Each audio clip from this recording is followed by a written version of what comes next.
This summer. He looks like a guy that would be missing a finger.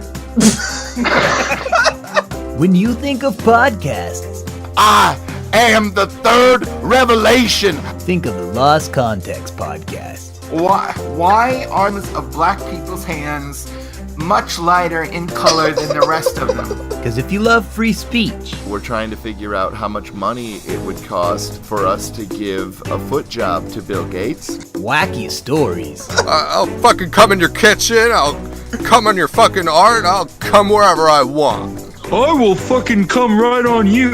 and hilarious racial slurs. Tim wanted you to say the K word. Never. I can't. No, not on any kind of recording. Are you mad? Then get ready, because it's going to be one heck of a ride. Pretty much like anything goes at Timmy Ho's. Starring Chris Riley, No, I think that he should have to argue that The Last Jedi was a good film. Joey Porter, It's okay, we're prostitutes. Sergio Verduzco, I think they started making out in the back seat. I mean, right after you eat tater tots. That's weird. and Breathy Brambles. The piano slides down the staircase like 6 times. So when you think of podcasts, Fucked myself up real good, landed on my head. think of the Lost Context podcast. I've never participated in Naked Gardening Day. Oh, why not? It's like, seems like it should go hand in hand. Like, you know, be dangling your sensitive bits around a bunch of thorny bushes and shit. Let me tell you, Around sharp instruments and stuff. Yeah, great idea. there is no feeling that is more liberating in life than feeling the dandelion tickle the hairs upon your gooch. It seems like you'd have to, like, squat in a very particular way to get that sensation. Yeah, you're doing that on purpose, dude. Nah, dude, we just have really tall dandelions. They're dandy, all right.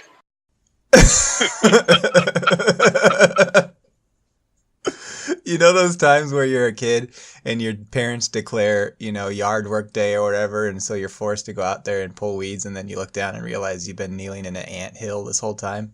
Oh, like shit. 15 minutes? Like, I don't want to be naked for that. During Although maybe I do. the springtime, my dad made me and my brothers go out and pee around the tulips to keep the deer away.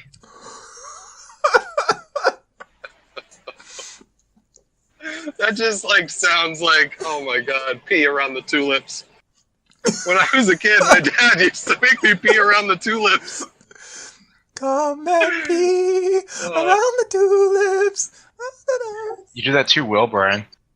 The worst part, it worked. Well, what was he having you consume that scared the deer off? He just gave us like each of us a 2-liter of Dr. Pepper. Oh, that'd do it for me, too. Can't stand Dr. Pepper. I mean, the thing is... You'd be vomiting around the tulips? The thing You is, got some classy deer around there. if you use deer repellent, it's just fucking like coyote urine, basically. So all you really need is just the ammonia part, and the best way to do that is with young boy piss. Or, just like normal piss, but, when you got like 3 kids, you can just make them do it. Yeah, I don't understand Naked Gardening Day, and I don't know why it's a thing, and I don't want to do it. I don't want to be pulling thorny bushes and kneeling down and getting dirty, and also, I mean, I don't think the neighbors would appreciate it. Positives, it keeps your clothes clean. I guess. Plus, what if you got, like, a planter's wart on your cock or something like that? That would suck. Oh, and then you got, like, wasps buzzing around and Boll weevils. Yeah, it's just not for me. So, I hear that Sergio has beef with Joey Porter. I don't know about that, man. What did I do? Unfortunately, Sergio doesn't seem to be with us right now. Sergio? I think he's got kind of a delayed response time because he said he hit his bong before we started and he got super high. I'm sorry, did somebody say my name? Yeah, dude. You go up to have beef with me or something? What's up? Yeah, why are you mad at Joey? I mean, are we recording? Yeah. We sure are. I did not know we were recording. I already said something I hadn't done before. Why would we talk about Naked Gardening Day in just normal conversation? Yeah, that was the icebreaker, dude. You didn't realize? Well, shit, man. Turn your thing on. Yeah. Start recording. So yeah, I got some beef with Joey Porter. He's an old fucking boomer who doesn't know how to smoke weed in the 2018th century. 34-year-old. I'm 34, dude. 34. Yeah. Be a boomer. Like, what even is a boomer? You get this from Alex? Nah, dude. It's just the facts, man. Fucking written in the newspaper, man. Well, let's define boomer. What is a boomer? Old ass piece of shit that doesn't understand how we do things in 2018, my dude. Millennials rule. Thug life. I don't know, man. I haven't smoked weed like since I was really young, like in my early 20s. Well, things have changed, my dude. Now we're smoking out of like 2018th century bongs that are like composed of dongs. They got fucking diffusers on bubblers, on ash catchers. You rip the weed out real good and fucking murders you, dude. Dude, I saw that Seth, who's that fucking guy? Seth, dude. Seth Rogen? Yeah, Seth Rogen, man. I saw a video of him and his device that he has. It's fucking crazy, man. They call it a gravity bong. So, Sergio, if I want to buy one of those that you mentioned, would I go on Amazon and type in dong bong? No, just look up big fat dong. Make sure you turn a safe search off. Oh, okay. I appreciate that. Yeah, no problem. There's a company that specializes in them. It's BBC. Oh yeah, I watched the BBC. Yeah. Love it. Joey? What was his thing like? What was so special about it? The gravity bong, man. It's like you turn it upside down and the water just pushes everything into a compartment or something, and it's pressurized. It was looking crazy. Wonders of modern technology, man. Oh, like how an hourglass works? Like the water goes from the top tube to the bottom? Okay. Exactly. If I know my pothead stoner terminology correctly, that is technically not a gravity bong, my dude. That is a waterfall bong. Either way, if curing cancer got you high, like there would be no cancer anymore with these ingenuitive stoners out there. Facts. That was some beef. I know, right? I mean, that's the kind of beef that a stoner has with people. It wasn't really intense or anything, man. I was expecting something. I heard he had beef, and I was like, better come see what this is all about. Well, shit. I'm sorry to disappoint. I wanted drama. I wanted blood. We asked for beef, but all we got was turkey. Did not deserve a laugh at all. That's why I laughed. This is so terrible. So, I have to hold on. Let me think about this for just a second. I ruined the show with that one. No, if anybody ruined the show, it's me. This is the worst episode of the CLC podcast. Yeah, I think Brian ruined the show when he invited me. Are you here for long? I can be here. Like, I don't have anything going on. I told my wife I'd be doing something for a while. Okay. Good thing you didn't tell her what. No, I told her what. I spent a little bit of time explaining to her what meme culture is and the tenets of that. That's good. So it's always great, like, as somebody else who's married in the group, like, the kind of judgment that you get from your spouse from just being, like, affiliated with this group is just hilarious.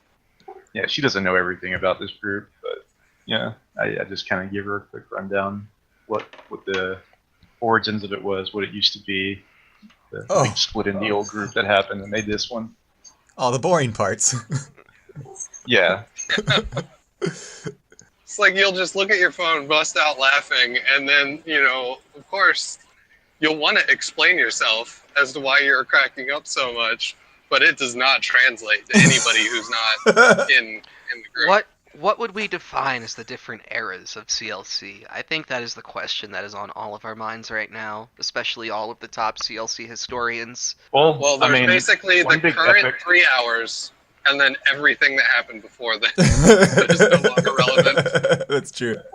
Well, one big epic that I'm really fond of is the infamous day where Lozano shared all that the gay porn memes, the safe for work gay porn memes.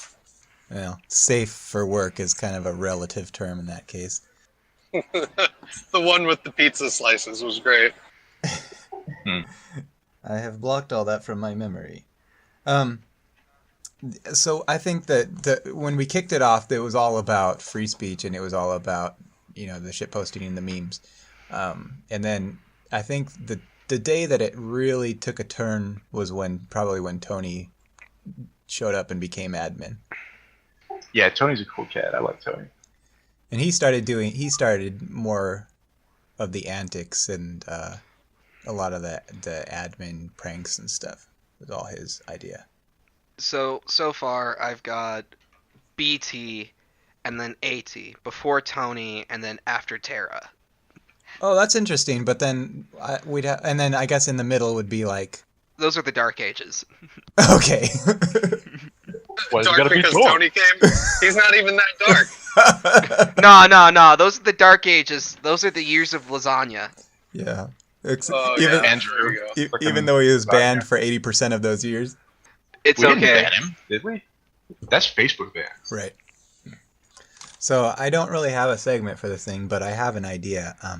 I want to kind of think about the idea of they kind of do this in debates in school and stuff. Well, it's the idea of arguing a bad point, something that you don't necessarily believe, but trying to see if you can formulate an argument for it. Devil's Advocate, aka the shithead kid. I think I like this. Except maybe even worse than Devil's Advocate, because I'm talking about like really bad topics, like fucking Nazi Germany or something. White supremacy. Oh, you mean like a position the devil would advocate for is what you're going for? Yes. Nah, dude, I think even Satan would be like, fuck, dude, that's dark. Devil's Advocate has really been watered down now that you bring that up, and I think about it. Like, yeah. It's like, I'm going to play Devil's Advocate here. Are you sure you don't want pineapple on pizza? Like, yeah, exactly. Yeah, that's not cool. The devil would want pineapple on pizza. Yo, pineapple on pizza is delicious, and if you disagree, you can fuck right off. You can get the fuck out! Okay, wait. Joey, how do you feel about that real quick? Dude, I like my fruits and pizza separated. It's just my preference. I don't have any hatred towards people that prefer it, Oh, they want to do. You're a pineapple on pizza centrist. Okay. I guess so do you like the red sort of pizza sauce on your pizza, I'm guessing? Yeah, marin. That's a fruit! Oh. Gotcha there! Oh, tomato. The most fundamental part of the pizza is already a fruit. Why not just add another sweet fruits? Portion on there. And I should have added the sweet fruits qualifier. My dude. And Joey, I don't think you considered watermelon. Duh. Watermelon on pizza? Yeah. I mean, as long as it's on a pizza crust, it's technically a pizza. That's the rule, right? Nick Galenick would do it. But look, if it's on a flatbread, you can fuck right out, alright? That's not a pizza. That's a fucking lie. Lee. Yeah, that's Italian style. Don't the Italians do it that way? Like flatbread fucking pizza? Or is that California style? Yeah, I don't know what it is about California, but they ruin everything when it comes to food. They ruin fucking pizza by replacing it with a flatbread. Yeah, California's trying to ruin Texas, fucking making Austin all the way it is and complaining about how the rest of Texas is. Like, if they like Texas when they moved here, for some reason they moved to Texas, right? And they want to make it more like San Francisco in one of the cities. It doesn't make a lot of sense to me. Like, you know what it is? What's that? They don't like to pay the taxes, so they leave California because California has ridiculously high tax rates. And then once they get to Texas or to Colorado where there's a lower tax rate, and they notice there aren't as many social programs, then they start to whine and complain. And then, sure enough, the taxes start to increase. And I'm not saying, that we shouldn't defund these social programs at all or that they don't deserve funding. No, it's just you can't like come here and raise the taxes if you're leaving a place because the taxes there are high. It's self-defeating. So basically what you're saying is, they took our jabs! Pretty much. We just need to build a wall around Colorado and keep them out. We're full. Get the Sergio, you're a fucking boomer, dude. Get the fuck out. So if we built a wall around Colorado, would the smoke just like settle in there and like just everybody would get a contact high? Nah, dude, that's a dome. But you need a dome for that shit. It's like the opposite of a biodome. It's like the Springfield bubble. The Hyo-dome. Hyo-dome. So come up with what's a bad point to argue. It needs to be. I don't want one that's super normie right now, like communism. I want one that's more interesting. The Last Jedi was an excellent film. I think Sergio should have to argue against legalized weed. No, I think that he should have to argue that The Last Jedi was a good film. Oh, I like that. All right, Sergio. Turn the tables on you, motherfucker. Listen, Sergio. I gotta say, Last Jedi was not very great. I don't know why you like it so much. Well, you see, Brian, the thing about The Last Jedi is that it's actually an amazing subversion of the typical Star Wars tropes, right? Because normally the heroes are the good guys, but instead in The Last Jedi, the heroes are all shitheads. So by doing that, they're able to expose the duality of human nature by showing that our heroes fucking suck. I feel... Also... You're not doing a very good job of arguing the counterpoint. I feel like you're arguing the negatives in disguised as positives. Well, you see, another unique thing about The Last Jedi is that it has some very well done shots. Like, for example, the now famous sequence where Rian Johnson artfully cuts all sound while Admiral Holdo, who performs a final noble action, her only one in the whole film, she launches a Star Cruiser to destroy a big-ass fucking Empire, fucking First Order spaceship. And it's like something, it's a good shot. The audio's cut out, makes it all artistic. I don't entirely hate it. So you bring up a very, very interesting and also very, very negative point in your argument for a positive camera shot. And that's the fact that she just killed a whole bunch of people to save her one lover. Was Leia her lover? It was, what? Was Holdo hitting Leia? Nah, Holdo was just trying to save the rebellion. I mean, the resistance. It's hard for me to come up with an argument or counter argument for this movie because I don't remember anybody's names. I don't know. I just did you knew actually her as, see it? Admiral Gender Studies. That's what I knew her as. We watched it on CLC Movie Night, so I saw it with Sergio. Oh yeah, that's right. I was there for like an hour of it. Mark were Yeah. telling me all the negatives about it. It's the one where Alex got real salty. Yeah. I think that's the first one where he recorded himself peeing. I was just going to say it. I will say this. Indian Harry Potter was much better. Yeah. Yeah. Especially, well, it was even better when we thought that it was Indian Star Wars. So we should provide some context. We had to see our first CLC movie night.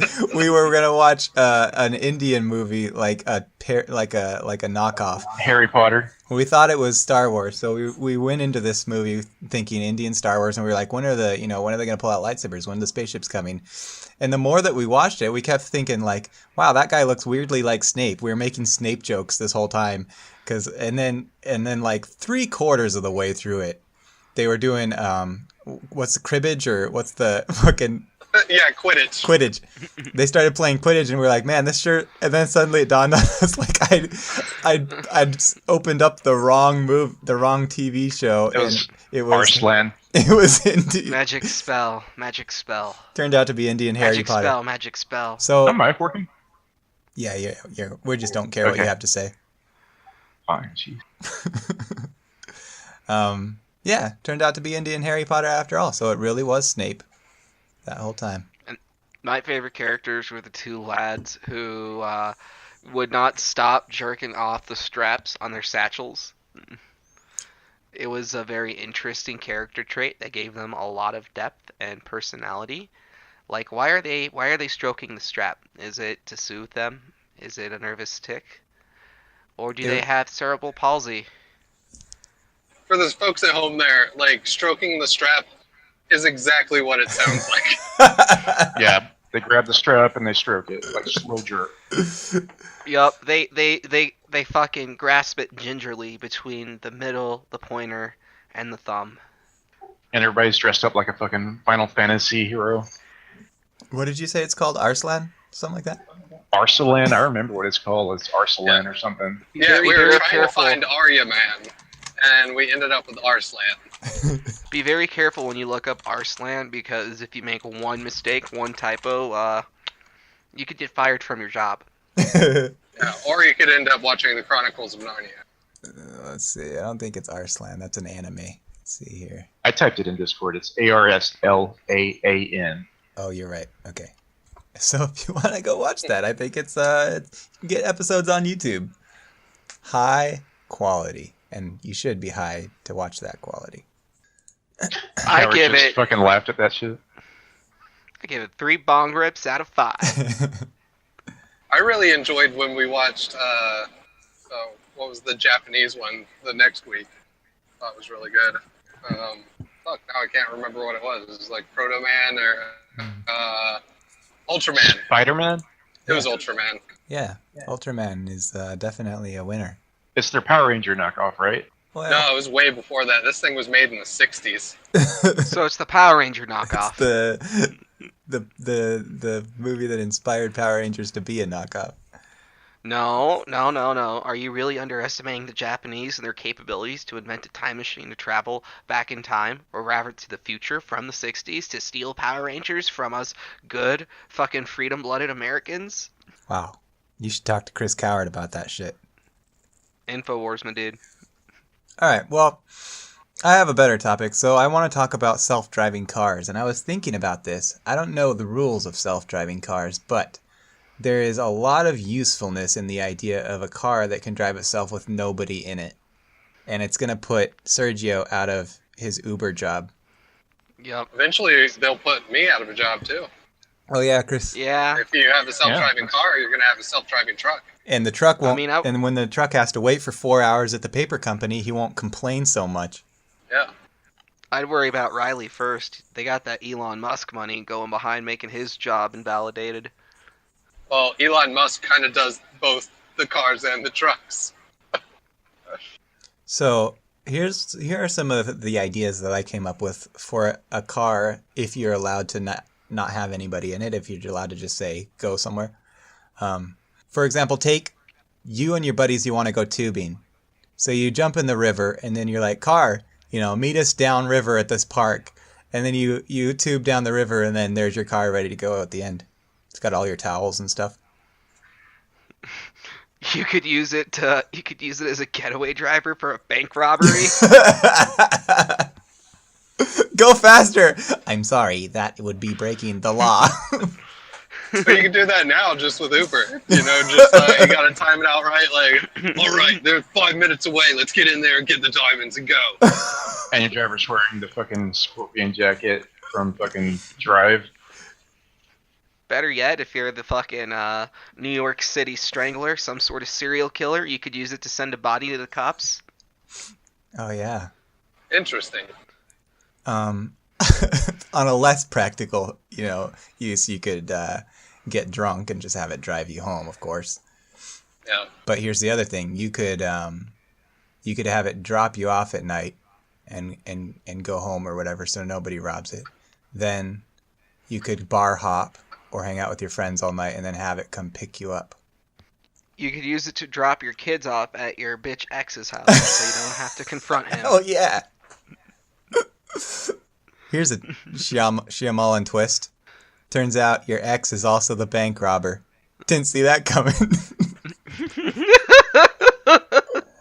Yeah, I think if we could get them to be, for one thing I want to know is what happens if your self-driving car is low on gas and you send it somewhere that's too far. Will it warn you? Will it be like, oh, I don't have enough gas for that, buddy? I think it probably would. Okay, well then that's not a concern. Because I think if they could become standardized, you know, it's gonna tip a lot of stuff over, like we talked about with the jobs and everything. It's gonna mess everything up. I'd imagine one way they could get around that is for a super long distance ride, they can make passengers pay to refuel the car. Yeah, it has like checkpoint stops and stuff. I guess if it's electric, it recharges, or if it's gas, I don't know. And if they can't pay, it just drops them off at the gas station and leaves. No, if they can't pay, it just makes you bang the stick shift. Would they be able to? Or give it weed to the like, if your auto Uber just runs off of cash, grass, or ass.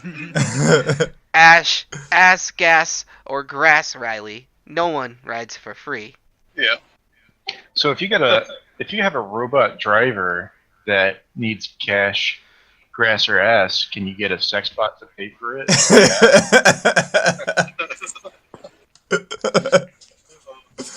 Nah, dude. That's what we call a paradox.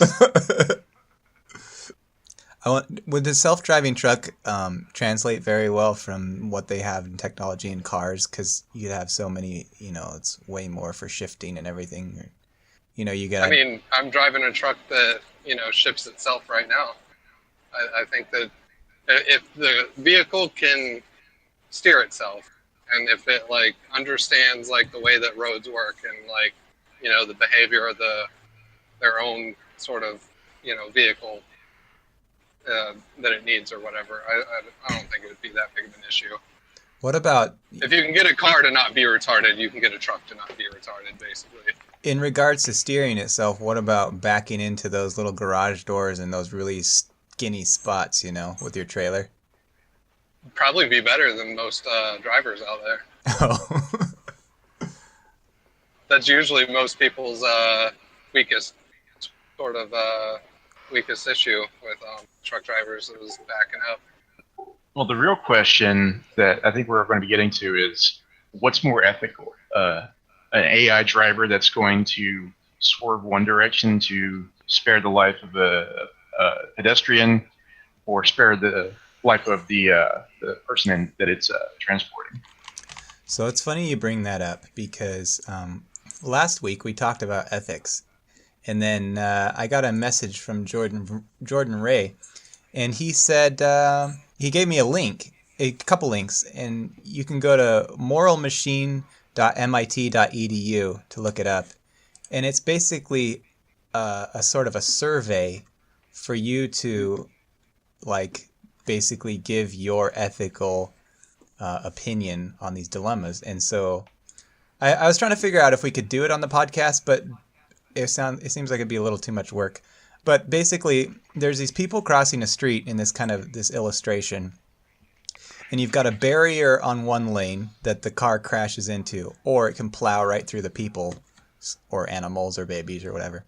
And so you have to decide, and it gives you different sort of sometimes it'll say, all the people in the car are criminals. All the people on the crosswalk are doctors. Should they kill the criminals in the car or kill the doctors?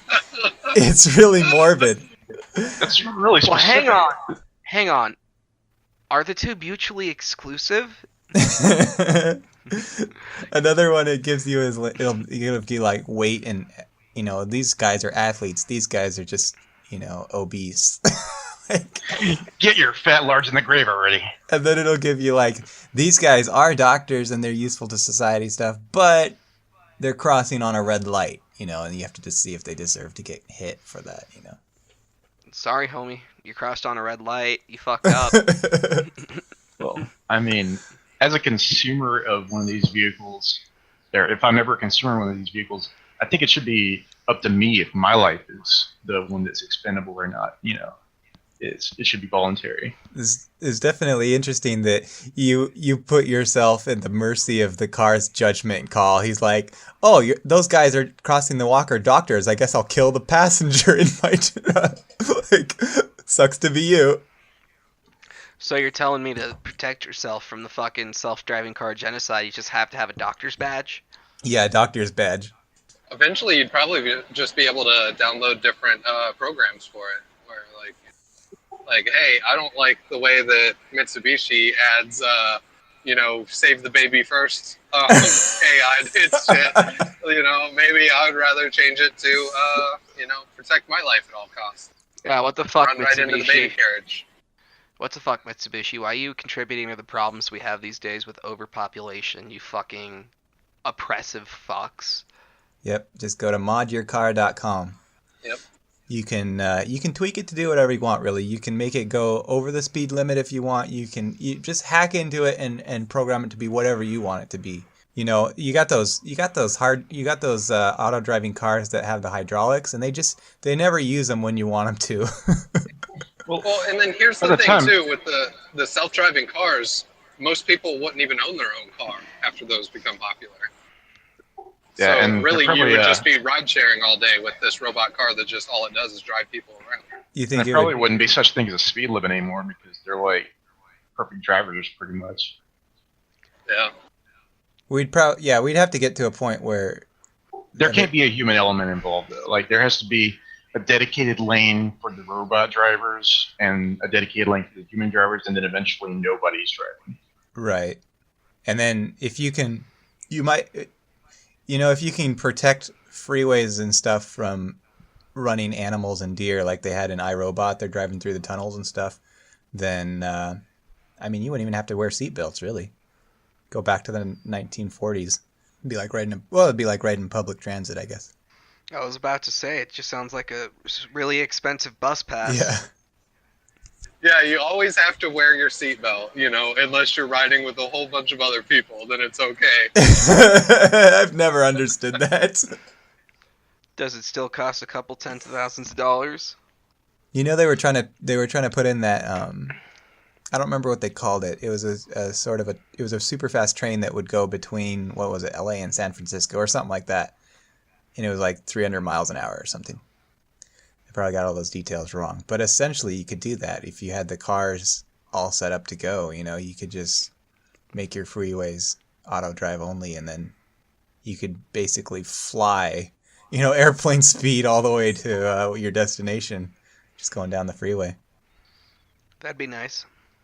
I don't know. It'll be interesting to see where it goes. Well, one other thing too, once cars are mostly automated and everything, really don't have to worry about traffic stops anymore. Oh yeah.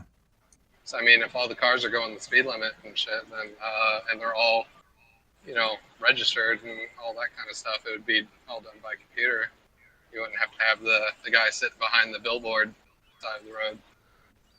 There was this other link that Jordan Ray sent me that was, let me see. It's the same guys. It's the same creators. It was My Goodness, and it was an idea. The idea was like to measure how good you are compared to how good other people are, and it has to do with giving to charity. And I took the test, and the weird thing about it is that they'll say, this, you have two options. You can give to option A, charity, and you get to see this country. You're gonna save this many males, adults or whatever, and then you're gonna provide them with this much medication. Versus option B, it's the same except for you'll actually save more adult males, or in this case, maybe you'd save one young girl. So you're trying to decide between saving lives with your giving. And then it starts changing it up, so it'll be like two different countries, or else it'll be two different, water versus medication, or it'll and then it starts to hide them, and you have to click to reveal, you don't know. It'll be like, you're giving such and such help, but you don't know what it is, versus water. Is it implied that certain demographics are more valuable lives than others, or is that just to mess with your biases? It's your judgment call. And so in the end, they'll tell you, and they're like, okay, obvious. It seems based on your answers that you value little girls more than you would an adult man, And that's probably more true, too. Whenever you remove the demographics, or whenever you add the demographics to it and get the most people to take the test or whatever, there's going to be a bias towards younger people, towards girls, towards people from third world countries, stuff like that. I had one.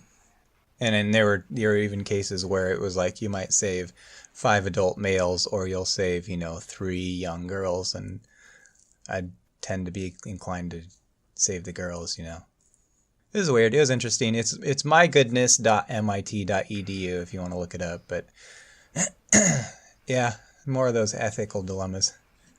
So Chris, you watched? Yeah, I was kind of actually about to segue into that, which is why I brought up the cops on the side of the road, and then you bumped in there with the my goodness, ripped out the carpet right from under me on it.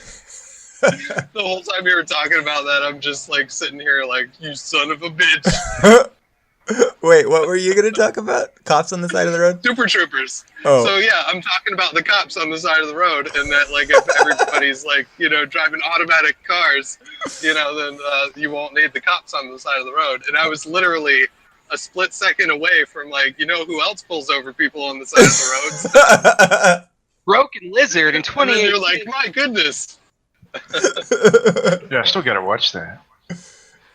So, Chris, what were your thoughts on Super Troopers, the sequel? I thought it was great. Man, I still gotta see that. Yeah, it just came out in wide release, and luckily my little theater and my shitty ass, and so we went and saw it instead of the Infinity War. And there's only me and my wife and maybe like 3 other people in the viewing there, but it was hilarious. Like, it had me laughing right from the get-go all the way to the end. And obviously you're not watching a comedy for, a great plot or anything, but God, was it funny. I thought it had its moments. There were some really bad jokes as well. I did not like the opening sequence. I thought Cracklin' Bacon was painfully unfunny. I saw it in an early morning matinee, first showing at the local theater, one that's got a nice bistro, and I went nice and stony. There was like only 2 other people in the theater, so I was nice and high. I had a hot dog, watched it, and yeah, I thought there were some golden moments, but by and by, I thought it was largely mediocre to all right. I would give it like a passing 5 out of 10. Oh wow, That's actually 5 out of 10 to me sounds really low. Like, I call 5 out of 10 is probably bad. 6 out of 10 is okay, and then 7 out of 10 is good for me. Well, I don't know if I would have liked the movie or not if I was, if I wasn't high, because I know when you're high, your standards are really fucking low. Like, he'll laugh at the fat man falling down and farting out of his asshole and shit. I wasn't drunk or high watching it, and I was laughing the whole time. It's currently sitting at a 7.1 on IMDb out of 3,000 ratings, and then the original from 2001 is also a 7.1, so that's interesting. It's rare that you get both the same score. And that's including What's it on Rotten Tomatoes? non-stoner That's usually critics. better. I'll look it up. I wouldn't. The audience score specifically. I wouldn't call it better. I like to use both of them to make my judgment call. So on Rotten Tomatoes, it got a ooh. So critics gave it a 35. That's out of 60 people. And then the audience gave it a 73 out of about $2,500. So on audience scores, yeah, pretty similar between both. What it tells me is that it's kind of a mindless comedy and it's not artistic Which by is any merit. every Broken Lizard movie. You don't go to Broken Lizard for some plot where you're trying to uncover some mystery, even though it is kind of a mystery. I mean, what they're trying to do, but it doesn't. Almost immediately what is going on. It's just like, how do the characters get there? But then all the gags were just fucking hilarious to me, and especially since there's so many Canadians to make fun of in that movie. Which is pretty much my favorite brand of comedy right there, making fun of Canadians. I'm the kind of man that likes me a good dick joke, right? And Super Troopers 2, it has some really clever dick jokes. But I'm sorry, but jokes about farting, watching the fat man fart and fall down, that's not really funny anymore. And also, Farva in particular, I didn't really find him as enjoyable in this film as I did in the last one. I found him incredibly annoying. Did you say fat people falling down isn't funny anymore? I mean, it's predictable and formulaic. It's like if you're high or drunk, then yeah, it's funny. It's really dumb. But at the same time, there's not a whole lot to the joke aside from watching the fat man fall down and, oh god, he's making a goofy face. Even you saying that makes me laugh. Yeah. So That just makes me think of that. That just makes me think of that preview in that movie with Jack Black, Jack Black and Robert Downey Jr. Yeah, They had the fake Tropic previews. Thunder one? Tropic Thunder, yeah, they had those fake previews, had booty sweat, and there was that one about the fat family making fun of the fat suit movies. Yeah. Oh yeah, that was like the Eddie Murphy movies, kind of. Yeah. Sergio, do you think that it's just run its course, or do you think that it was just done poorly and it can be done well? Look, I don't think it's like awful. I'm not talking about the movie. I'm talking about the fat humor, the slapstick. Well, I appreciate. Look, I can appreciate some good slapstick, but for me, like, in order to be a really funny slapstick, you have to have an amazing setup to the payoff. So watching a fat guy just like fall down or slump out of a chair isn't that funny. Whereas, you watch a fat guy try and like balance on a high beam with like paint cans tied to a couple broomsticks, and he's flips on a fucking banana peel and he falls down, like the broom like catches him on the way down, he gets covered in paint. That shit's hysterical because you're building on top of the joke. You're adding layers to it. Okay, I hear that. I see where you're coming from. And I agree. There was this episode of Abbott and Costello, or not Abbott and Costello, Laurel and Hardy, where they were on a roof and they I always have to think of which one is which. Oliver Hardy is the fat one. No one will be able to call you on it. Just assign 1 to 1. So Ollie the Fatso is sliding off the roof, and he's trying to get him back up, and he's grabbing him by the pants, and it's way over the top. And then there's another one where they're trying to they've got this whole, like, I don't know, maybe 100-foot staircase going up the slope of this hill, and they've got to get this piano up to the top. I've seen that one. That piano slides down the staircase like 6 times. It's so ridiculous.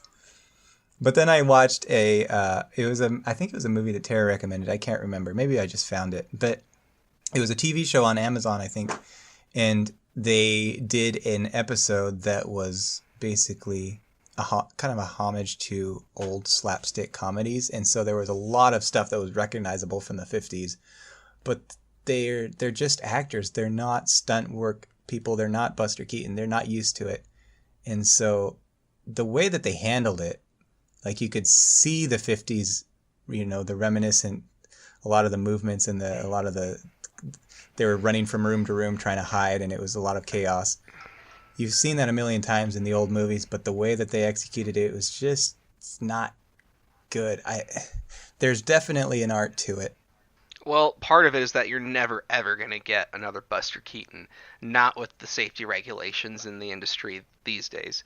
Because with Buster Keaton, that motherfucker, like, risked his life with every single shoot. There's the famous sequence where he's building a house, like just like a shitty house, and the whole front half just falls down, and he's okay because he's standing right where the window is. Yeah. That was real. If he was a couple feet off, he would have fucking died. Yeah, probably the last that we've seen was in the 70s with the Australian movies where there were just no regulations, like the days of Mad Max. I would say the closest thing you have to that old school slapstick is the stuff that you saw from Jackass. Maybe, but it was way more impromptu and not as choreographed. No, it was definitely like choreographed around the stunts, but even with some of the stunts, they added a couple layers onto the joke, like I was bitching about earlier, that made it pretty funny. Like, I really enjoyed the rodeo one from Jackass number 2, where they're on the teeter-totters, everybody's dressed up like a kid. That was fucking hysterical. The person that leaves first wins because he's away from the fucking bull. Yup. Well, setting slapstick aside, what do you think about just classic American comedies from like the 1980s and to now? Do you think Super Troopers kind of falls into that vein, into that genre? You know, you're talking like what was Naked Gun and I'm trying to think of some. The only ones that I've ever really, really laughed at that I can think of were the airplane movies. There are a bunch of them. Yeah, like that and Police Academy, freaking Revenge of the Nerds, stuff like that. Yeah, and even the Police Academy series got really tired really fast. I remember liking the first one okay. I haven't watched a whole bunch from National Lampoon. I've really only seen Christmas Vacation or whatever it's called. I adore Animal House. And, I mean, it's not really a movie, but my all-time favorite comedy special comes from, like, the late 70s, early 80s, and that's Eddie Murphy's Delirious. When I was growing up, my dad, I love him to death, but he loved to fuck with us, so what he started doing was, with my second youngest brother, who was a crybaby, whenever he'd start whining, my dad would just look at him in the eyes and go, "Goonie goo goo." Which is a reference to one of the bits from Eddie Murphy's Delirious. And sure enough, it just caught on, and for years we would fuck with him by just me and Easton, who's my other brother, we would just fuck with little Memo by going goonie goo goo at him whenever he'd start complaining. It was hysterical, because he'd always get worked up and just start screaming, "Stop it, stop it." Looking back, we were kind of assholes, now that I think about it. No wonder he made you piss in the tulips.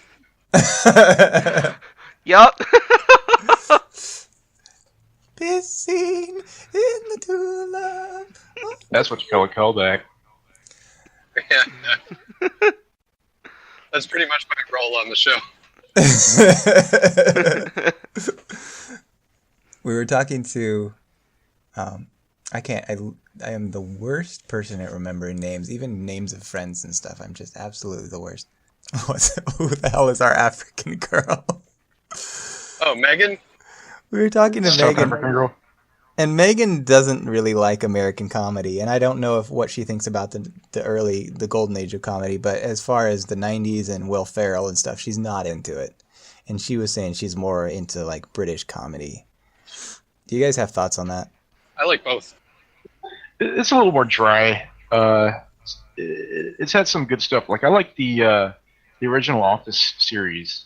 It was good then, and I also like the American version of it too. But the original, there's a reason it was so successful. Yeah, I don't feel like British comedy is it's got more of a cynical edge to it for sure. Yeah. Yeah, I do like British stand-up comedians. Like Eddie Izzard is pretty funny. Mm. As far as modern ones, I really like the IT Crowd.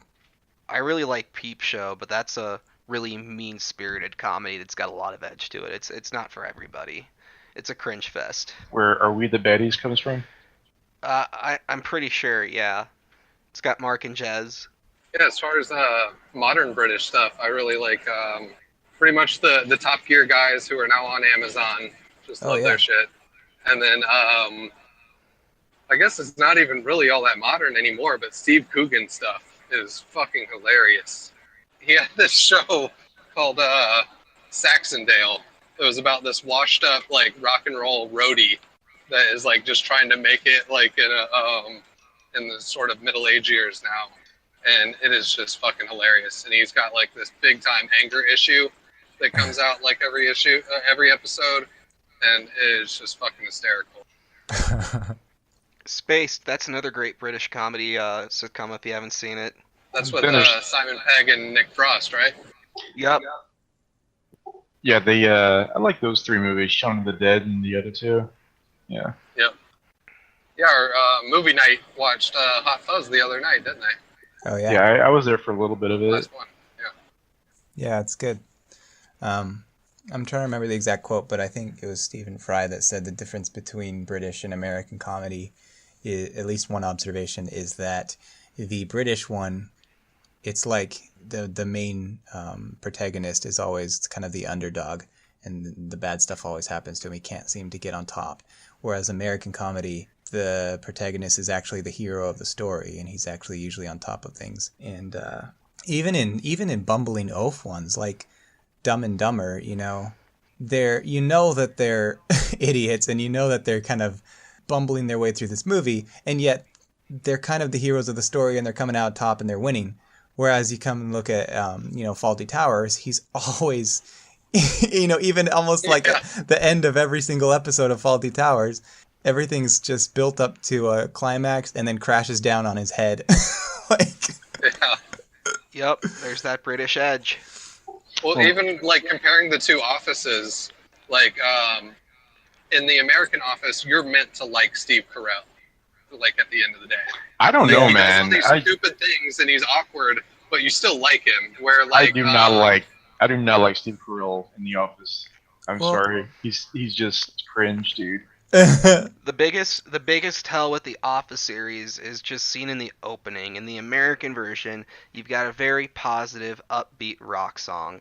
But in the British version, it's just really cold. If I remember correctly, it's just like elevator music to really grim, bleak shots of urban London and urban UK and shit. For sure, the coloring is way different. It's different tone, different mood. You know what the other difference is? What? Tea and coffee. Tea makes you miserable, and coffee, lifts your spirits. So there you go. All right, we just lost all of our UK listeners. Thanks, Chris. All 12 of them. Wow, Come back, Oliver. You're very generous, Sergio.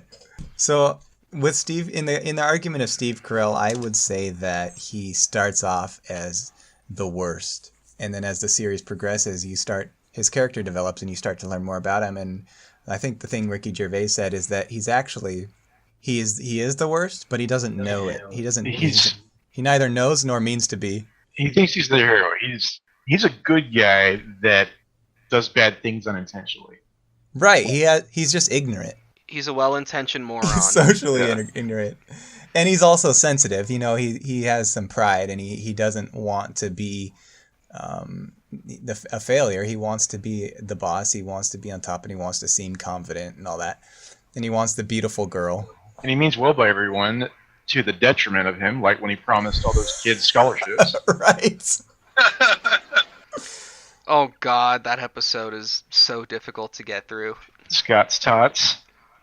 Hey, Mr. Scott, what you gonna do? What you gonna do? Make your dreams come true. Yes, he's incredibly optimistic. There was a big run there in like the kind of mid to late 90s where almost every comedy was just this like cringe comedy of just like total embarrassment where I could barely even watch it. Most of these movies, like most of the Ben Stiller stuff, like the Meet the Parents, There's Something About Mary, like it's just my stomach would turn in these super awkward situations that he would get in. I just couldn't do it. Like I'm fine watching them now, but man, like they were super effective with that feeling. Those were dark days. Was that dark days? Those were the Tom Green era. Was that 2000s? Early 2000s?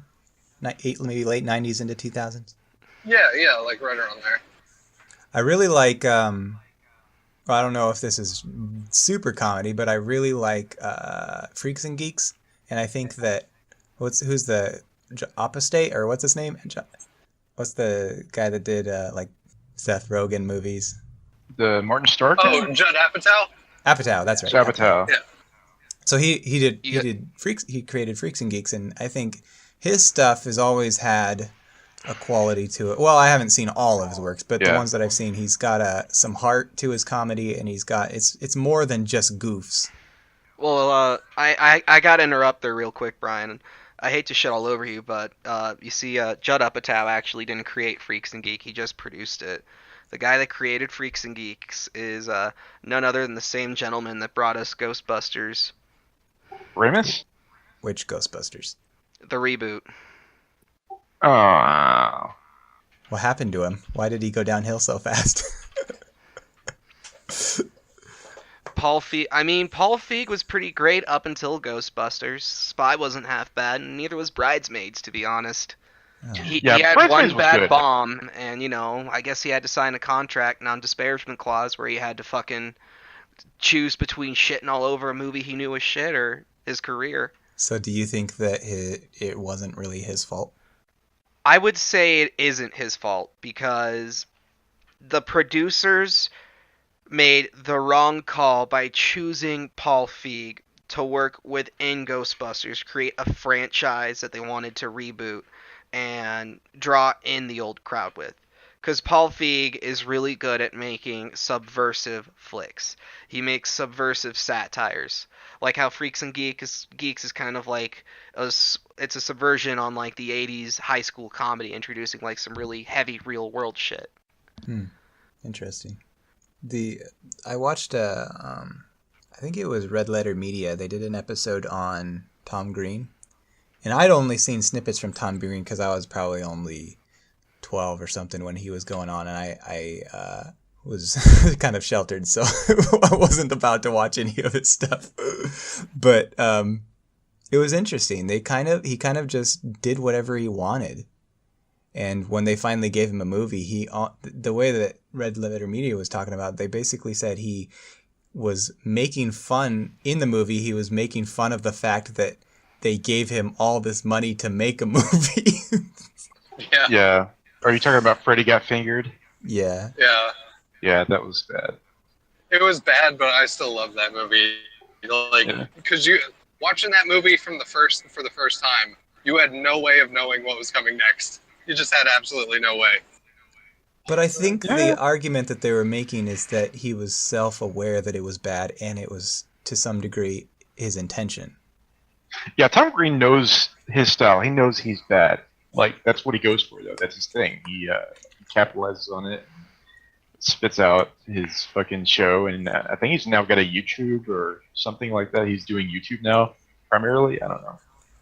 But I like his MTV stuff. I did like him when he was like a show on MTV, and Jackass was coming out around that time, and he was like putting lesbian porn on his hood of his parents' car, and fucking, yeah, it was good back then. Would you consider that in the same realm as all the releases of Ben Stiller and all that stuff in the dark days, or would you think it's its own thing? I think it's its own thing. Like, these things that Ben Stiller and Jim Carrey and such were doing, they're produced. They're like manufactured. This is like one guy's craziness. Do you think it was an era of just cash grabbing? I don't know, man. Like, I enjoyed those movies when I was that age. Like, now looking back on them, it's not so good. Like, they aged not so well. I think cash grabbing is such a kind of subjective way to look at things, because I mean, obviously, if they're able to actually grab the cash, that means people were willing to pay them for something. Right. You know, and so... Right, but do you think that they were willing? I would compare it to M. Night Shyamalan. Like, he had one, two, maybe three good movies, and so it was a cash grab because people were going, hoping that it'd be good, and then it turned out to be a dud. So they were playing off of his fame and his name, and I think you could argue the same with Jim Carrey and Ben Stiller and even Will Ferrell, that they had some hits, and then after that they're just putting out generic shit, and the people are like, they're going off of his brand, basically. Yeah, Adam Sandler's really guilty of that. Like, everything after, Big Daddy is pretty derivatives, pretty, like, watered down how good it used to be, you know? Mm-hmm. If I may interject with my stupid, pretentious-ass opinion, you are fucking pretentious, Sergio. Hey, at least I'm aware. I'm not. So anyways, I think what it comes down to is irony wasn't really huge in the 90s, at least compared to how big it is today within the mainstream sort of zeitgeist. So those movies were, I would argue, like ahead of their time. So, shit like Freddy Got Fingered or The Cable Guy. Those are very dark films, but you watch them through like an ironic sort of lens, like the fact this shit exists, and they're quite enjoyable.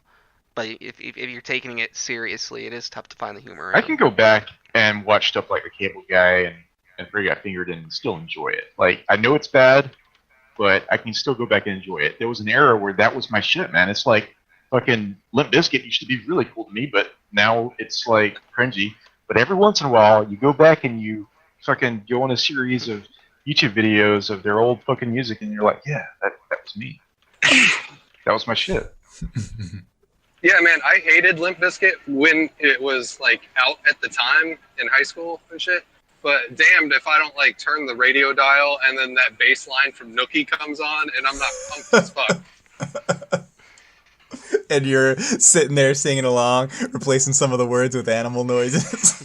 Of course. I did it all for the moo. Yeah, for the moo.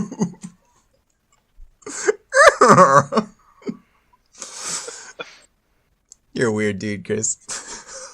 I know.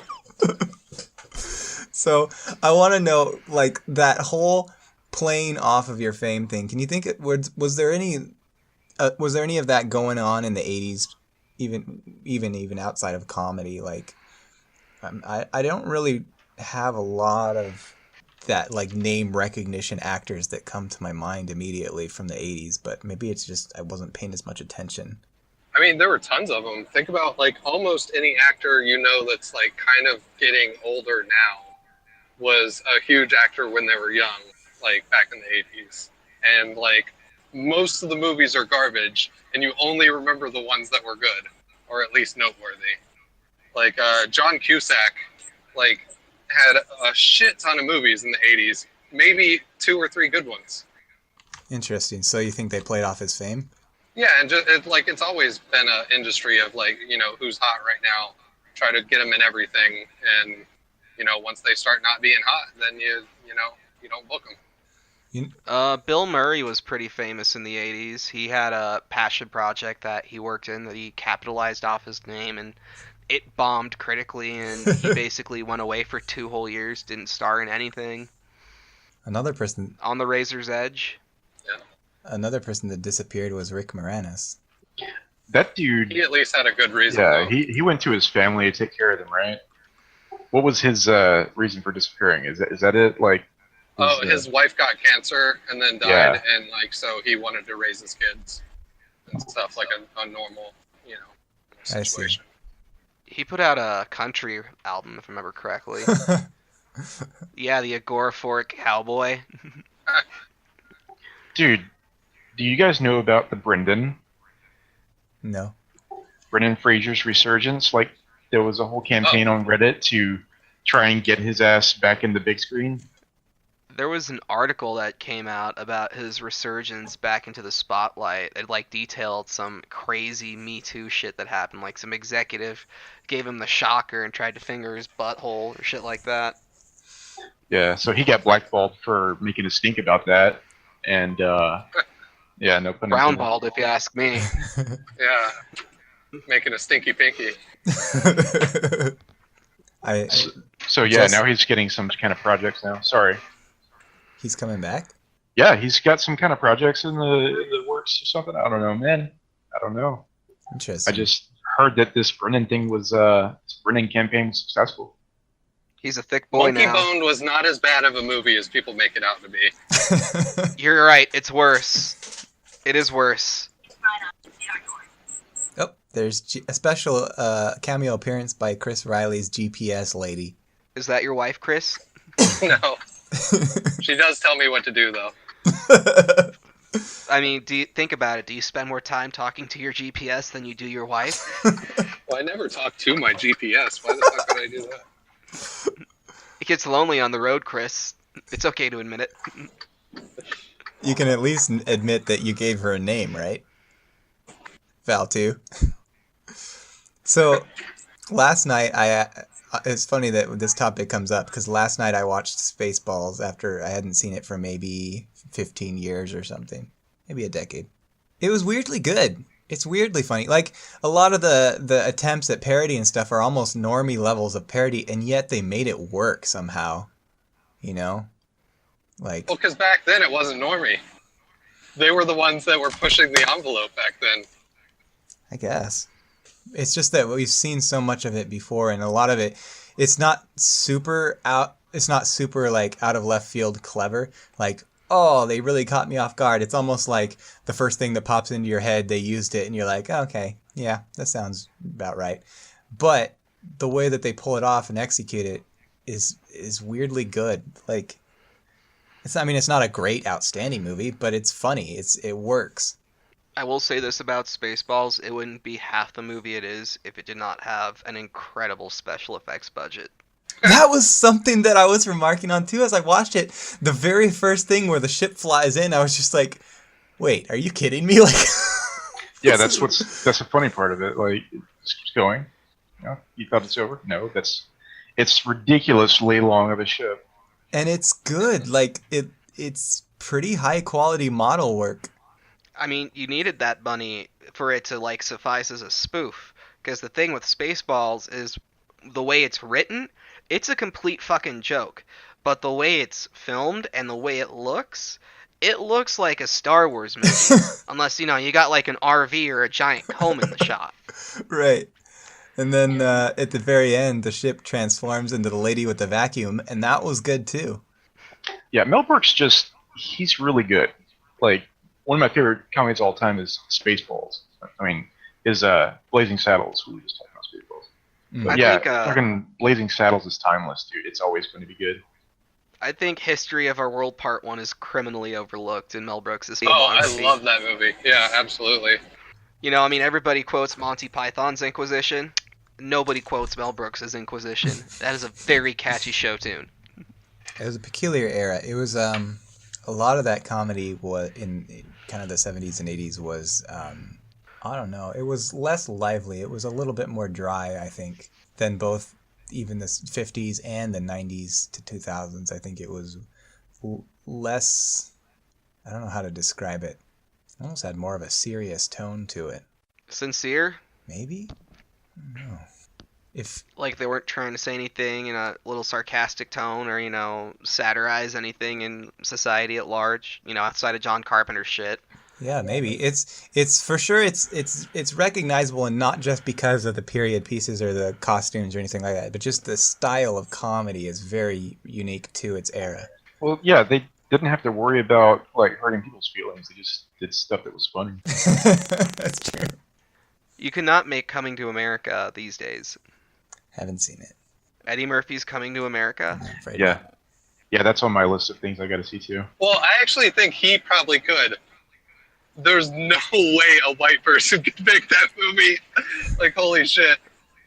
Like, if, I don't even know who to plug in. Like, if Jason Sudeikis tried to make Coming to America, it would just not work. There's no way in hell there's no way in hell Eddie Murphy could have made Delirious. Like, the gay Mr. T bit, that is hysterical, but oh my god, would it cause so much controversy?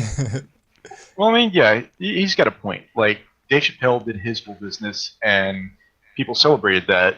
If he wanted to make a Coming to America, I think that he could right now. The question is, though, could anybody make the same movie with the exact same script and delivery whose name isn't Dave Chappelle? Because if it's Dave Chappelle, we already have that expectation that he's gonna, fuck around with stereotypes within culture and race, but he's doing it in a subversive way. Whereas if we do it with somebody that we're unfamiliar with, it could be read the wrong way.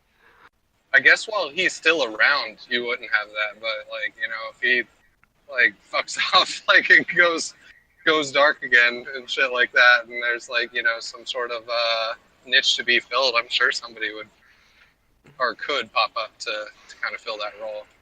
Do you think that our current era that we're in right now has its own style of comedy, and do you think it's where do you think it's at in its livelihood? Is it peaking, or it's coming to an end? I think it's already waning, because like all of these movements are starting to like, have less and less of an effect. Like each time that one of these things blows up on somebody. And Yeah, I think like they've kind of overplayed their hand. Yeah, the backlash against the social justice-y type people, it's real. Like, people are actively trying to consume content that is counterculture to that now. The pendulum is swinging, in my opinion. I think you're seeing a reaction from both ends of the extremes. I will say this right now, post Donald Trump, the more sensitive sides of the right have definitely come back into prominence. Like they were, like nowhere near though the levels they were during the Bush era. Do you think that it's going to shape the next era of comedy and style? I think it already is. That's one of the reasons I think irony is so huge, and what's really driving a lot of comedy these days is just this underlying apathy that everybody is feeling with the world at large. People are super disenchanted with the left. We saw that with the election, and now at this point, the large majority of people, the normies, are disenchanted with the right, with the fucking awful failures and blunders we've seen from President Trump. I think we're due for just straight up silliness to make a comeback. Really? Because it is almost gone. Like, almost all comedy is, like, so serious these days. And, like, I think that people want to just escape from that. I thought the silliness was actually electing the guy in the first place. What was that? I said I thought that the silliness was actually electing the guy in the first place. That was our big. I think I might agree. It's are there any people that immediately come to mind that you think are up and coming as far as shaping the way things go? Hannibal Buress. Yeah, he's good. I mean, before his whole scandal thing, I think Louis C.K. was kind of blazing a trail as far as alternative delivery systems for his product, his comedy specials. He was one of the first dudes to like not have it on a cable special with his actual website where you just mainline buy it for $5. And I think he's going to be back, and like people forget all about that shit. He's that good. Larry David is he did his last or yet another Curb Your Enthusiasm season, and there were some articles that said it's doesn't really fit into our the way that we think anymore. It's not a good movie for our society or a good show, but people liked it, but it's all kind of playing off of that nostalgia and stuff. And I'm trying to think of like what movies are really setting the tone for the future and inspiring new and different styles of comedy or shows. Like Bo Burnham is definitely one that's pretty noteworthy for doing things kind of different. Because he's like really cornered the market in that sort of like ADHD sort of like using a bunch of different like sort of media to perform his comedy, and I think that's like something nobody else is really doing as effectively as him. I think we're in a pretty grim time when it comes to movie comedies. That's all pretty much moved towards the action comedy that we see in like superhero movies or children's flicks. With television comedies though, I think things are really popping there. The Eric Andre show is gaining a cult following. You got a lot of really solid sitcoms. Veep is amazing. If you haven't seen Veep, go watch it. That Silicon Valley, dude. Best. Silicon Valley's okay. It's kind of dropped off in quality the past couple of seasons, in my opinion, but Veep is solid all the way through. It is one of the best written political satires out there. In fact, it's just the best written political show ever made. Fuck House of Cards, watch Veep. Yeah, I like Veep a lot. Veep is pretty good.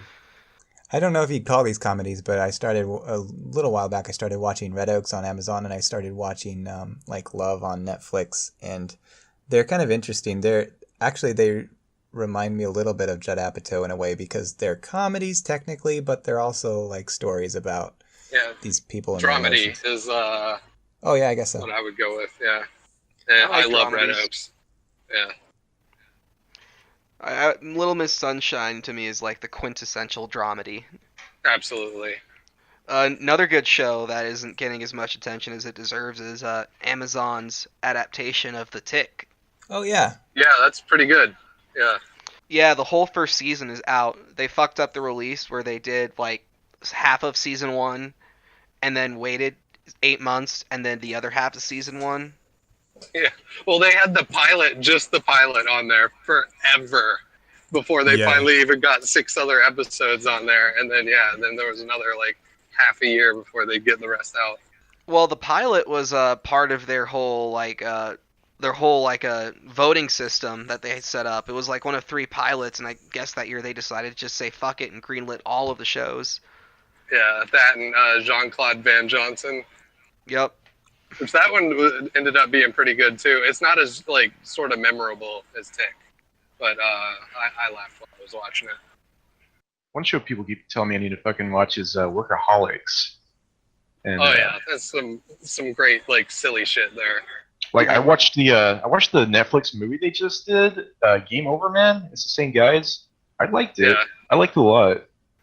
Game Over Man's a great slapstick comedy. The build up with that fucking hotel scene is amazing. That's all I'm gonna say. It starts off in the hotel room, and the payoff, it comes like 10 minutes after it starts. It's incredible.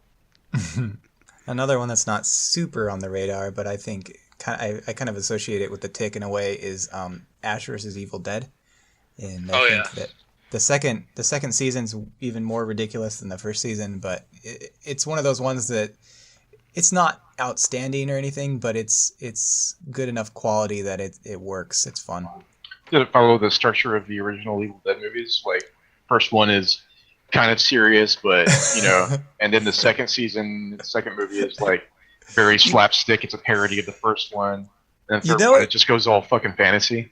Not nearly as drastically as those did, but actually it kind of does. The first season is a little bit more serious than the second season. Second season is just like all out chaos. Yeah, I was watching The Evil Dead 2 when I kissed my first girl, actually. All right. So Joey, you've never been on the show before, and I actually don't know a ton about you. Kind of what vicinity of where do you live ish?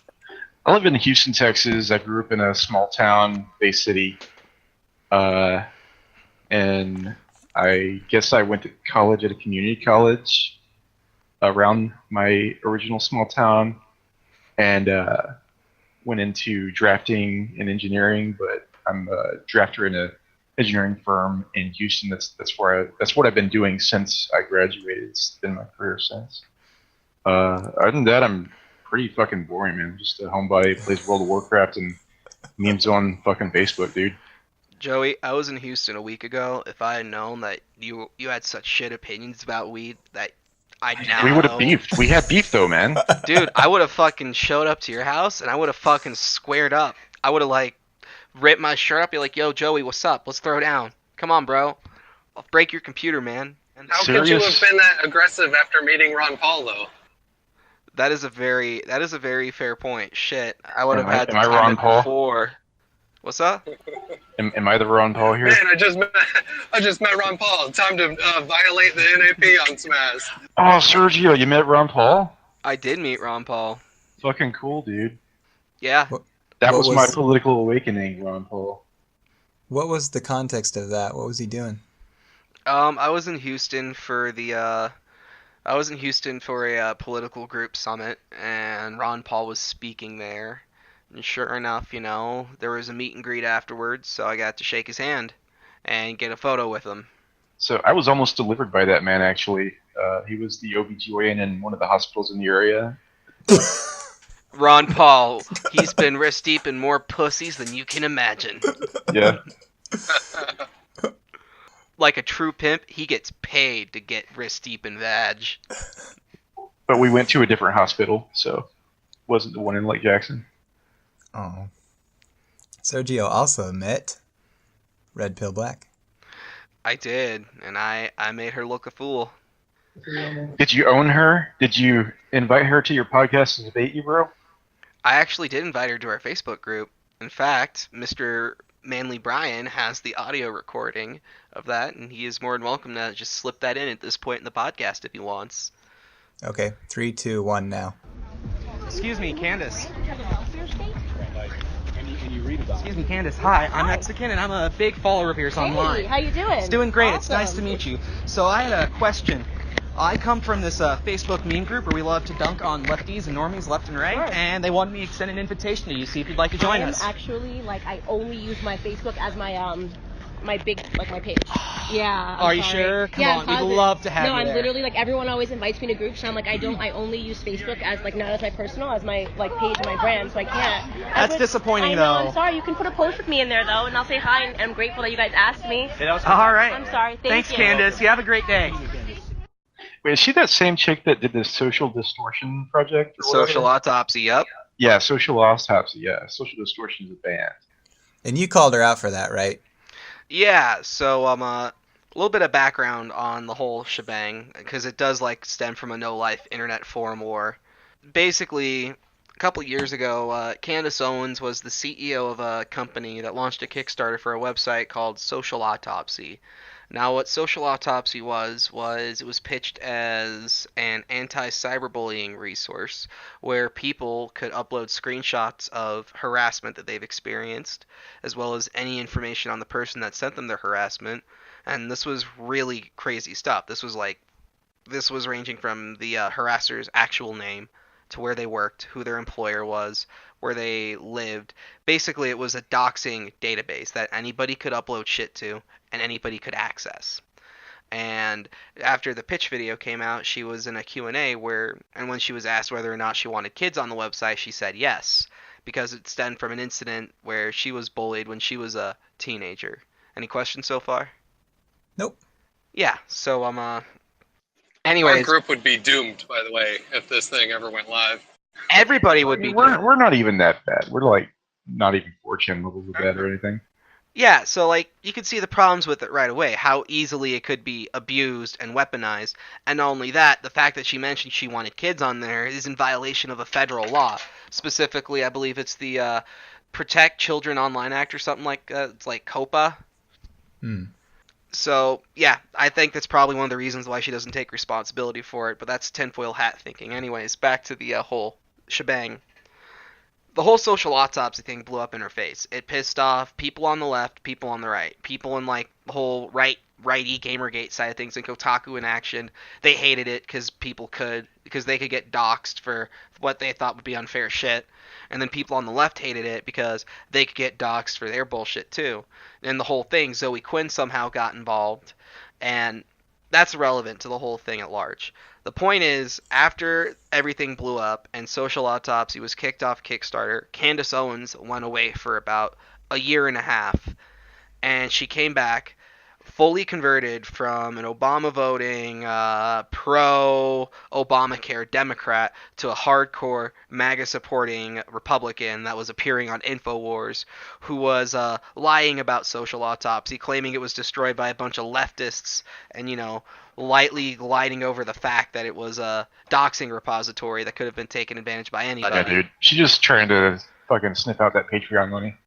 Yeah, that's what I think personally, and it has nothing to do with the fact she's a lady or anything. I just want to shoot that down right the fuck away. Okay, that's ridiculous. Sergio, why are you a misogynist and why do you barely? You know why? It's because I have long hair, and my hair is prettier than like most girls I see, and if they can't fucking step up and maintain this shit like a man can, then they can't do jack shit, boy.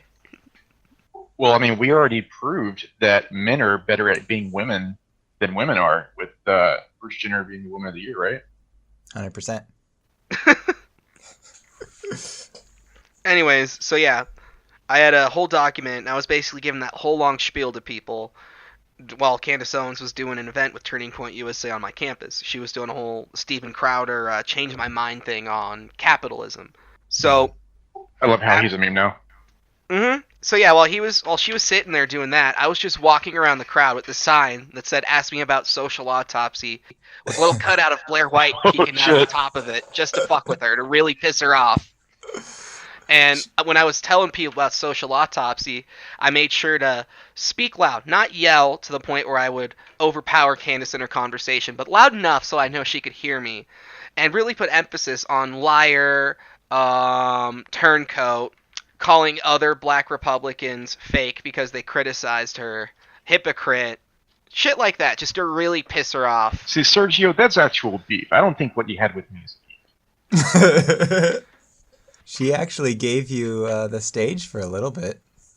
Yeah, she did. At which point, I would say that she made herself look quite silly. You see, when you're confronted with a situation like this, all you really have to do is say, it was a bad idea, mistakes were made, but I've changed. That is all you have to do to move on from this and to be accepted.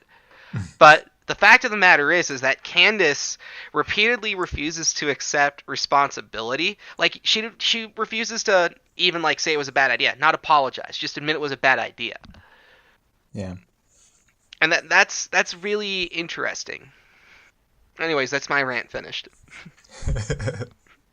What did you say, Joey? What did you say you do? You do drafting of some kind? Yeah, drafting, civil engineering. It's water, sanitary drainage, just really boring shit that you guys don't think about until it breaks.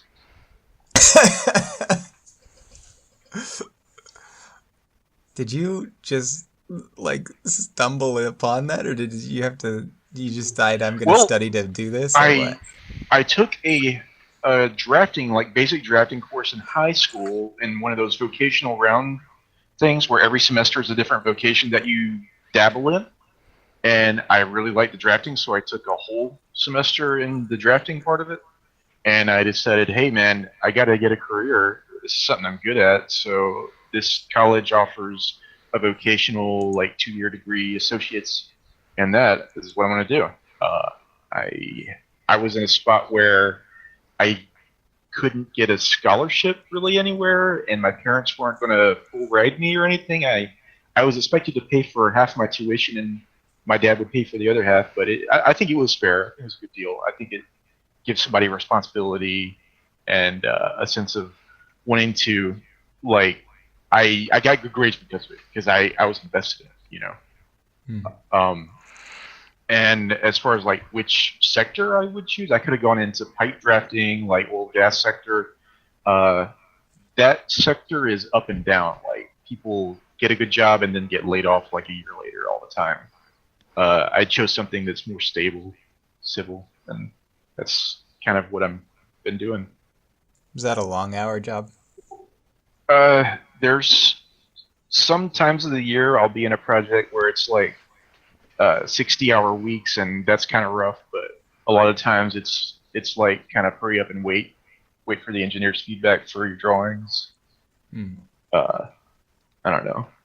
You have hobbies or anything besides World of Warcraft? What'd you say? World of Warcraft? I used to lead a guild in World of Warcraft up until like a few weeks ago. There was some drama with that, but yeah, it's a raiding guild. We're doing like the tip top of raiding. I don't know if that's interesting to you guys, but it's something I enjoy.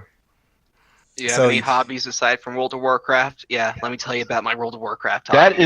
That is it, dude. That's it. So the novelty, you gotta really, like, you know, all your friends in that game and stuff, you gotta keep track of them, because what I've learned is that 20 years from now they might end up marrying some guy that becomes famous.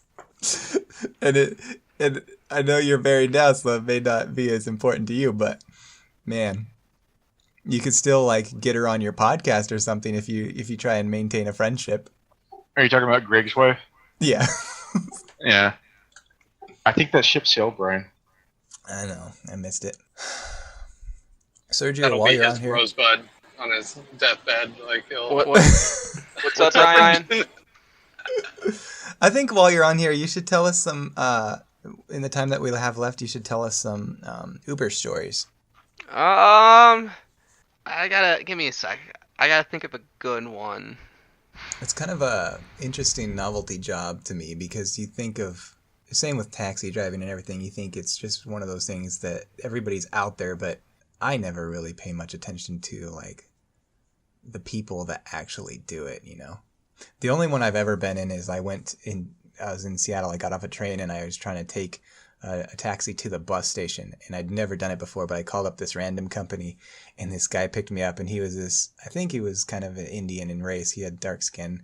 I could be wrong, but he had his whole van smelled like patchouli oil, and this dude was a fast driver, and like he was cutting people off, and one lady got really mad as we drove by. I was looking at her, and like he was talking on the phone and stuff, and I just thought, not doing this again. But we don't really have Uber around here. I'm sure they do in Seattle and Portland and stuff, but like my small town, we don't really. So I got a good one. Now the thing is I don't have anything that's like really out there and crazy that's funny. I've got stories that are out there and crazy about people being absolute shitheads. Yeah. But the funny ones are more sort of like everyday sort of humor. They aren't like outrageous. That being said, there was the one time I picked up this fucking wasted lesbian couple, man. Like, they were sloshed. They were gone. One of them had to be carried into my car, and I couldn't understand a thing she was saying because she had a thick Cajun accent. And they demanded that I take them to a liquor store. And you know what? They were fun. And it was a good time. And on the way to the liquor store, they were so happy that one of them opened up the food they got from the restaurant and then just started, like, offering me tater tots. I refused at first, but she got offended that I wasn't eating her fucking tots. So I just, like, caved in. I'll admit, I'm a big boy. I was a little hungry. So I was just eating this lesbian chick's tots while her girlfriend was like going, yes, that's right, man, fucking tater tots. In the seat. Let me have some of your tots, Napoleon. Oh, dude, it was great. And then when we finally get to the liquor store, the smaller one that offered me the tots, who wasn't as drunk, said, I'll be right back. Do not let her get out of this car. And ran in. And, like, 15 minutes go by. And I'm sitting there thinking, holy fuck, did this tiny little lesbian chick get lost in the store?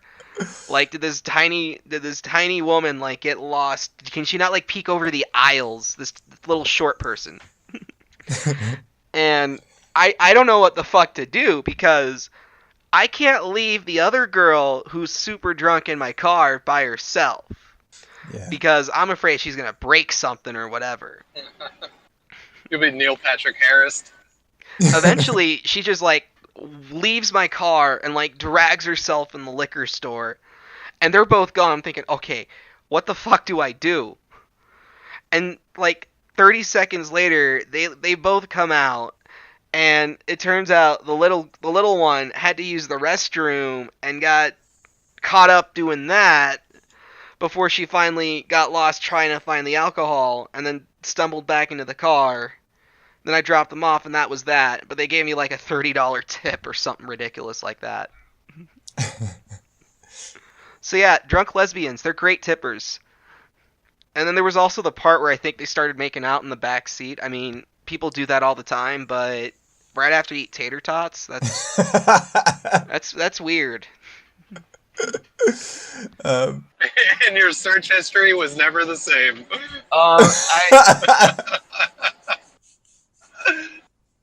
It reminds me of a fucking experience I had at one of these clubs I used to go to.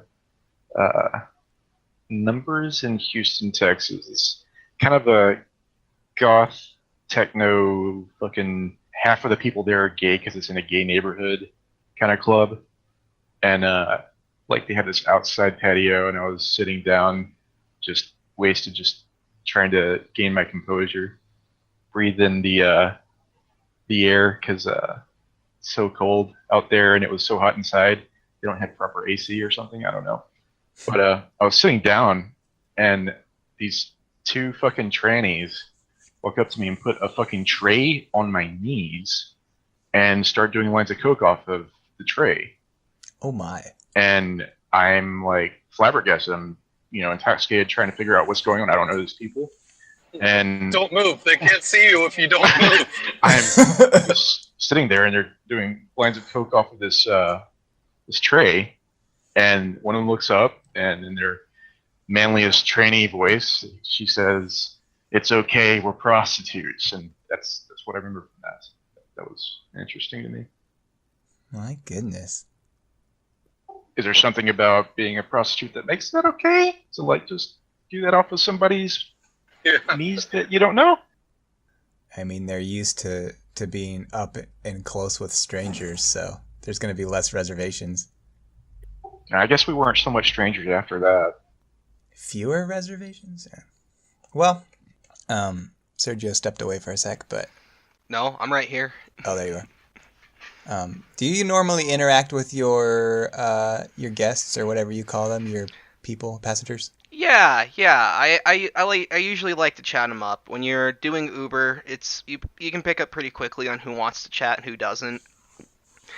Here in Colorado, people for the most part are very talkative, and I work the late shift from like 9 p.m. till 2 or 3 in the morning, and drunks are always a chatty crowd.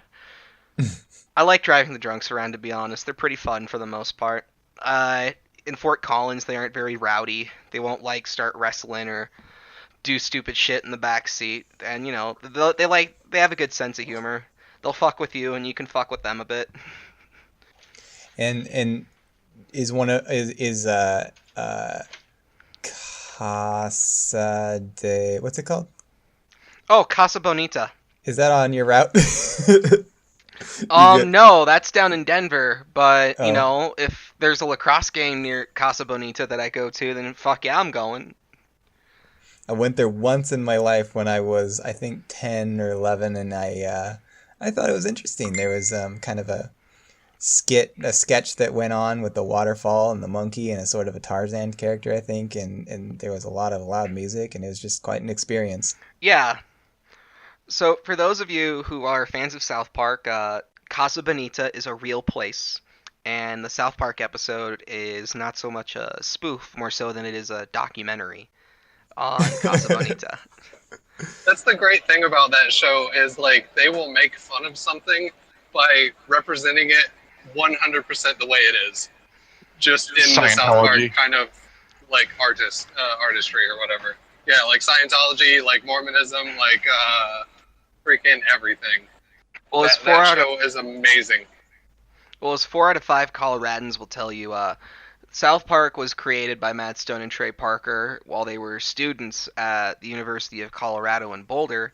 So they're Colorado boys through and through. So in a lot of episodes, they sneak in little inside jokes about the state and just small stuff that you wouldn't get if you weren't from outside or, you know, you weren't familiar with the place. Good example, last season there was a theme park where a bunch of kids were dying and getting killed. That's actually Elitch Gardens down in Denver, which is kind of notorious these days for a lot of the rides breaking down all the time and being super cheap. Oh. You guys like the Coon and Friends episode? They made a fucking whole game out of that. You guys, Two you guys games remember? now, isn't it? No, the first game was the Lord of the Rings episode. Oh, I see. You guys, They're both great. They're both really great games. Like, if you like the show, you'll love the games. You remember the cows around like Kenny's foster home? They got abducted? No, that's actually a joke because Kenny's foster parents live in Greeley, which is where there's a giant meat processing plant, and the town always reeks of cow shit. Funny thing, living in Fort Collins, which isn't too far away, you can tell it's about to rain because the town will smell like Greeley. It starts to stink like cow shit. Just because that's the way the winds are blowing. Jeez. We have some places around here that are a bit like that. I really liked their the movie that they made in college, the Cannibal the Musical. Did you say Hannibal? Hannibal, No, yeah. Cannibal the Musical. It's about like the local sort of, it's Colorado's version of the Donner Party, and it was this like guy named Alfred Packer, and like he ate like the people he was traveling with, supposedly. And so Trey Parker and Matt Stone like made this movie that was a musical about this thing, and it is fucking hilarious. Like it's done by Troma Studios, the same people that did like Toxic Avenger and you know, shit like that. And so like it's like super gory and like, you know, really childish humor and stuff like that. That's what we gotta watch on they movie night. Like one of the Troma movies. We should watch that. The funniest thing about Alfred Packer is if you ever look at pictures of him, he looks like a fucking cannibal. He's got a crazy unkempt beard and long ass hair, and he's got this crazy fucking look in his eyeballs. Yeah, they totally make fun of that in the movie too. It's perfect. They dress Trey Parker up as Alfred Packer, and like the picture, holy shit, dude. I think we're coming up on our time. Any other thoughts before we close this off? Don't do drugs. Or if you're gonna do drugs, do it out of a high-tech bong. Yeah, that's right. Do it out of a space-age dong. Or on a tray on Joey's lap. Yeah. I mean, I won't bite. I'm not too unfriendly. As long as you're a prostitute, it's okay. Yeah. I mean, can you maybe they were like speaking out of like, you know, that they're professionals. The real question is, can you get high if you smoke out of your badge? Interesting. First, you gotta have one. No, that's okay. I don't think that any of these ladies had badges. Oh yeah, he mentioned they were trans. I mean, it could be a very masculine vagina. Fucking 8-inch vagina. Well, I'm glad you guys stopped by and filled in very last minute because I of those cancellations. Yeah. Glad it wasn't just me and Chris. Yeah, thanks for having us. It's cool, man. Yeah, thanks for the invite. Joey, you're still a piece of shit boomer. Fuck you. Get to the 2018th century, smoke weed like a normal human being does these days, you fucking caveman. All right. Thanks for joining us, everybody. All right. If you would like to help support the podcast, you can go to patreon.com/lostcontext. And sometimes we release Patreon-only content. You can also subscribe and get notified as episodes are released by going to lostcontext.podbean.com or finding us on iTunes. We have a YouTube channel that sometimes has extra videos and visual content. Search for Lost Context or the Lost Context Podcast. And we have 2 things on Facebook. A Lost Context Podcast page, so you can stay up to date on Facebook, and also our main CLC group. Sometimes it's closed, sometimes it's secret, depending on the name. If you shoot us a message from any of our broadcasting platforms, we can get you an invite.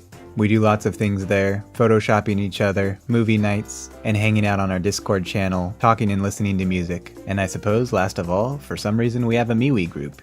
You can search for The Lost Context at mewe.com. That's the end of our show. Thanks for joining us.